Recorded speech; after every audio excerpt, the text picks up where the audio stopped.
जो बात कही कि खुले मन से स्वीकार करना चाहिए, अब मैं जवाद साहब आपके पास आ रही हूं, क्योंकि स्वामी दीपांकर क्योंकि आपने हमेशा जब भगवान भोले शंकर की बात होती है तो आप एक भक्त की तरह बात करते हैं, जब अयोध्या की बात होती है वहां पर भी आप भक्त स्मरण सारा हमारे दर्शकों के साथ उस भक्ति भाव के साथ जुड़ते हैं।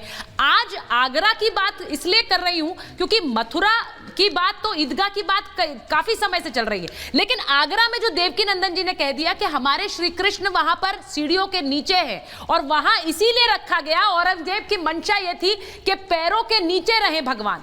यह सुनकर किसी की भी आस्था को ठेस पहुंचेगी, देवकी नंदन जी ने जो बात कही है, किसी की भी आस्था को ठेस पहुंचेगी। स्वामी दीपांकर, इसको लेकर क्या कहेंगे आप आज लोगों से? देखिए सुचारिता, आस्था चीज ही ऐसी है, चाहे मेरी हो, चाहे जव्वाद बाबू की हो, या चाहे भाई साहब बाजू में खड़े इनकी हो, आस्था सभी की है। अगर बात सीढ़ियों की है तो सीढ़ी कोई बहुत बड़ा कोई ऐसा नहीं है कि दोबारा नहीं बन सकती। हाँ, आगे बढ़कर के हम लोगों को एक कदम आगे बढ़कर भाईचारा दिखा देना चाहिए। कोई ये बड़ी बात नहीं है, क्योंकि हम लोग अधिकांश टीवी डिबेट में भाईचारा शब्द सुनते हैं, मगर दुख इस बात का है कि वो टीवी डिबेट में ही रह जाता है, बाहर जाते ही गौण हो जाता है। ठीक वैसे ही जैसे गांव में कभी पहले चिरैया हुआ करती थी, अब नहीं होती, हाँ शब्दों में जरूर है, ठीक वैसे ही भाईचारा भी टीवी डिबेट में जरूर है, बाहर जाते ही दिखता नहीं है। अगर चाहे तो एक कदम आगे बढ़कर भाईचारा इसमें दिखाया जा सकता है, क्योंकि सीढ़ियां हैं, कोई ताजमहल नहीं है कि दोबारा नहीं बन पाएगा। अब मैं बात करता हूं काशी का, मथुरा का, अयोध्या का। मथुरा गाय और श्रीमद् भगवत गीता की उदय भूमि है, और कोई इत्तेफाक नहीं हो सकता कि तीन ही सबसे महत्वपूर्ण तीर्थ हैं, चाहे वो अयोध्या हो। कितने लोग यहां पर बैठे हैं जो सुबह सुबह उठकर एक दूसरे से राम राम करते हैं?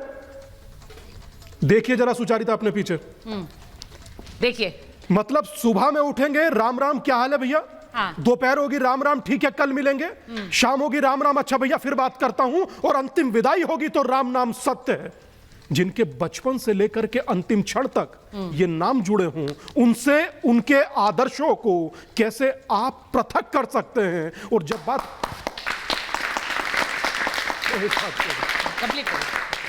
हाँ। और एक मैं शब्द एक बढ़कर आगे कहना चाहूंगा हिंदू शब्द पर, क्योंकि 268 दिन की आज यात्रा पूरी करने के बाद आज नोएडा में ही था, तो वहां भी सैकड़ों लोगों ने हिंदू होने का संकल्प लिया। दादा, हिंदू होना कोई गुनाह नहीं है। सुचारिता, ऋषि सोनक कहें कि मैं हिंदू हूं, अमेरिका में राष्ट्रपति पद की उम्मीदवार कहें तुलसी गबाड़, I am proud Hindu, Swami Vivekananda कहें मुझे हिंदू होने पर गर्व है, और देश के पूर्व प्रधानमंत्री स्वर्गीय अटल बिहारी वाजपेयी जी कहें कि हिंदू तनमन, हिंदू जीवन, रग रग हिंदू मेरा परिचय। जब इतने बड़े योद्धा स्वयं को हिंदू कहलाने में गर्व महसूस कर सकते हैं, तो आप लोग क्यों नहीं? यक्ष प्रश्न। मैं